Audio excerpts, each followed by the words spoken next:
Konnichiwa मिनासान, welcome back to our channel मराठीतून Japanese. So let start. हाजिमेमा शो. First grammar pattern which is N1 वा, N2 दिस. त्याच्यामध्ये बघा तुम्ही बघितलं असेल तर N जे आहे N इंडिकेट करतं नाऊन. सो इथे दोन नाऊन यूज केले असल्यामुळे इथे N1 आणि N2 म्हटलेलं आहे. ठीक आहे. तर ह्या ग्रामर पॅटर्नमध्ये त्यांनी काय म्हटलं आहे की N1 is N2. N1 is N2 किंवा तुम्ही मराठीमध्ये लिटरली ट्रान्सलेट करू शकता. N1 जे आहे ना ते N2 आहे.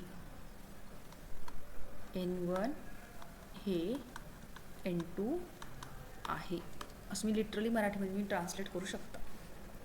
मग आता यामध्ये आपण बघितलं आहे पार्टिकल वा. पार्टिकल वा. ओके.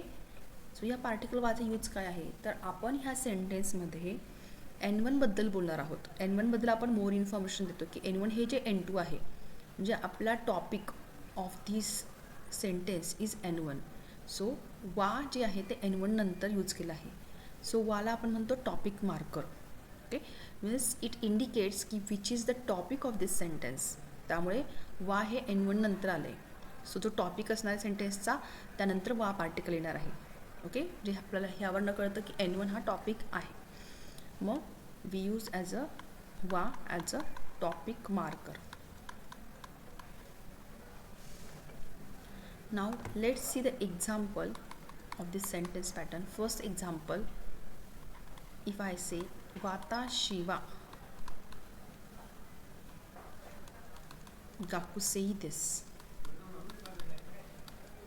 बघा त्याच्यामध्ये काय आहे इथे वाताशी म्हणजे हे माझं झालं नाउन 1, गाकुसे म्हणजे नाउन 2 झाले. वाताशी म्हणजे मी, गाकुसे म्हणजे विद्यार्थी किंवा स्टुडंट. आपण इथे क्या बघितली आहे गाकुसे मीन्स स्टुडंट. सो मी स्टुडंट आहे. देस म्हणजे आहे. एम इज आर आपण इथे बघितलं होतं. आणि देस याने सेंटेन्स एंड होते माझं. आहे नाही मराठीमध्ये सेंटेन्स एंड होतं. सो इथे देसने म्हणजे सेंटेन्स एंड झालेला आहे. मी विद्यार्थी आहे. मी जर इथे वा पार्टिकलबद्दल बोलायचं ठरवलं तर मी या सेंटेन्सचं टॉपिक आहे मी. वाताशी माझ्याबद्दल बोललं जाते म्हणून मी जी आहे ना ती स्टुडंट आहे. माझ्याबद्दल बोललं जातं आहे. सो इथे वा पार्टिकल इंडिकेट करतं की या सेंटेन्सचं टॉपिक आहे वाताशी. आपण अजून एक एक्झाम्पल बघूयात. फॉर एक्झाम्पल राम सानवा सेन्से देस. राम सानवा सेन्से देस. आता यामध्ये बघा माझा N1 आहे, नाउन 1 आहे रामसान आणि नाउन 2 आहे सेन्से. सेन्से म्हणजे टीचर. म्हणजे मला इथे म्हणायचं आहे की mister Ram is a teacher. Mister Ram is a teacher.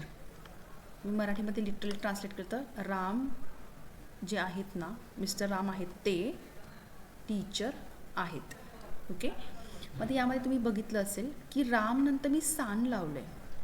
आता हे पण एक याच्यामध्ये ग्रामरचा पॉईंटच झाला ह्या लेसनमध्ये. ठीक आहे. आता त्याचा यूज काय बरं तर let's see he Nani Nani San. What is the Nani Nani San. तर यालाच आपण म्हणतो mister or miss someone someone. Okay. So that means what की एखाद्या व्यक्तीच्या नावापुढे आपण जसं मिस्टर आणि मिस लावतो त्याच पद्धतीने आपण जापनीजमध्ये त्या व्यक्तीच्या नावापुढे सान लावतो. For example if I want to say की mister Shyam. So I will say Shyam सान. श्याम सान. Okay. Miss Preeti. I will say Preeti सान. ओके. इथे हिरागणात लिहिले, इथे मी रोमाजीमध्ये लिहिले.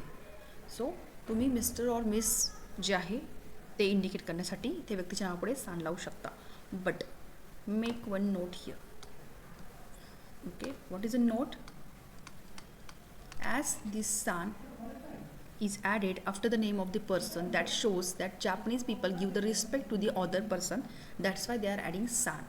But we can't add san in front of our name, oneself's name. For example, if my name is Shweta, I can't say Shweta san. Someone else can say Shweta San to me, but I can't say myself Shweta San. So मी स्वतःच्या नावापुढे one selves, we can't use San in front of oneself's name. Okay, make note of this. Yes, so this was about our lesson number 1, grammar pattern number 1.